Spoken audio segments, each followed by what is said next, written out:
জমজম। পৃথিবীর সবচেয়ে উত্তম পানি হলো জমজম পানি। জমজম পানি খাদ্য, জমজম পানি ঔষধ।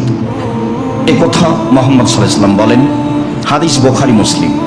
বাকি আলোচনা থেকে যাক। ইব্রাহিম আলাইহিস সালাম রেখে চলে গেলেন, অনেক দিন পরে আসলেন, আহাল পরিবার দেখে আসি। ইতিমধ্যে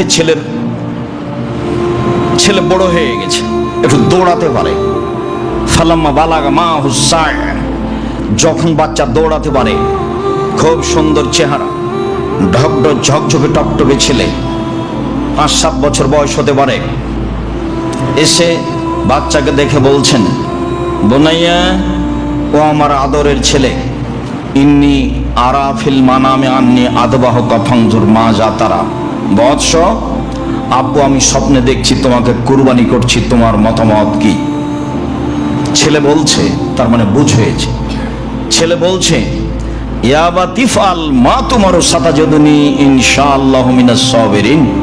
আব্বা, আপনি যা স্বপ্নে দেখেছেন তা বাস্তবায়ন করুন, আপনি আমাকে ধৈর্যশীল পাবেন।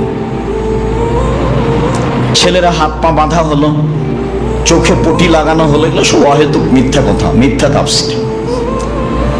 ছেলে তো বলছে যে আপনি আমাকে ধৈর্যশীল পাবেন, আবার ছুরির নিচে লোহা লাগিয়ে দেওয়া হয়েছে সেজন্য ছুরি কাটে না, এগুলো সব অহেতুক মিথ্যা ইতিহাস।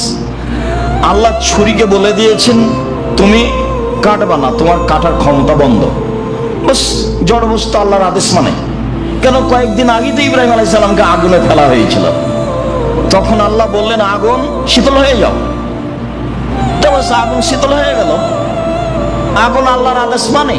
আদম সন্তান বড় নিমুখ হারাম, সারাদিন অন্যায় করে, রাত 12টা 2টা 3টায় ঘুমায়, 9টা 10টায় উঠে, তো আদম সন্তান।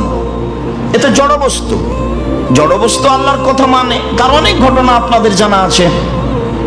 ওই যে একটা লোক বলল যে আমার ছেলেরা শোনো, আমি মারা গেলে আমাকে আগুন দিয়ে জ্বালিয়ে অর্ধেক চেয়ে পানিতে ফেলে দিও, মাটিতে ফেলে দিও। ছেলেরা তাই করলো।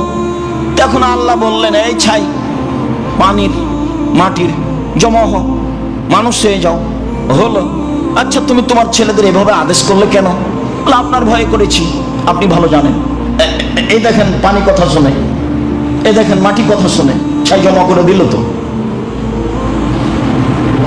99 জনে 100 জন লোককে হত্যা করে এখন দুনিয়া থেকে বিদায়। দেখুন জাহান্নামের ফেরেশতা জান্নাতের ফেরেশতা হইচই করছে, নিয়ে যাবে। তখন আল্লাহ বলছেন থামো থামো থামো থামো, একটু মাপো তো। মাওলানা সাহেবকে জিজ্ঞাসা করার জন্য যে গ্রামে যাচ্ছিল, এখন লাশ যেখানে পড়ে আছে, তো গ্রাম দূরে আছে না যে পথ বেশি হেঁটে গেছে সে পথ আগিয়ে গেছে, কোনটা? তো মেপে দেখা গেল যে পথ বেশি হয়ে গেছে হেঁটে যাওয়াটা। তো লাশ তো ওখানেই পড়ে আছে, কোথায় যাবে? আল্লাহ গ্রামকে বলেছেন গ্রাম আগে আসো, আর যে গ্রামে লাশ পড়েছে সেই গ্রামকে আল্লাহ বলেছেন সরে যাও। গেছে, জড়বস্তু কথা শুনে। ছুরিকে বলে দিয়েছে কাটবে না, বাস কাটে না, হয়ে গেছে। 90 বছরের বৃদ্ধ মানুষ, ফাসলামাতাল্লাহুল জাবিন, চুল দাড়ি পেকে গেছে, মিনা মাঠে ছেলেকে নিয়ে গেছেন, কেউ নাই দেখার, আল্লাহ দেখছেন, ফেরেশতা দেখছেন আকাশ থেকে। ছেলেকে উপর করে সইয়ে দিয়ে বারবার ছুরি চালাচ্ছেন, ছুরি কোনো কাজ করে না। এক পর্যায়ে আল্লাহ তাআলা বলছেন, ইয়া ইব্রাহিম কাদ সাদ্দাকতা রুয়া, ইব্রাহিম তুমি তোমার স্বপ্নকে বাস্তবায়ন করেছো, তোমার ছেলেকে কুরবানি করতে হবে, এই ঠেকা আমার বাঁধেনি। আসলে দেখছিলাম তুমি পরীক্ষায় পাস করতে পারো কিনা। ইন্না হাদা লাহুল বালাউল মুবিন, এটা তোমাকে বিরাট পরীক্ষা, তুমি পরীক্ষায় পাস করে গেছো। ওয়াফাদাইনাহু বিজিবহিন আযীম, বড় কুরবানির মাধ্যমে আমি তোমার ছেলেকে ছাড়িয়ে নিলাম। যেই পশুটি আমি আদম আলাইহিস সালামের ছেলেরা হাবিলের কুরবানি হিসেবে দিয়ে জ্বালিয়ে রেখেছিলাম, সেইটি আবার তোমাকে কুরবানি করতে দিলাম। তুমি সেই পশু কুরবানি করো। এই পশু কুরবানির মাধ্যমে তোমার ছেলে ইসমাইলকে আমি ছাড়িয়ে নিলাম, এটা বড় কুরবানি।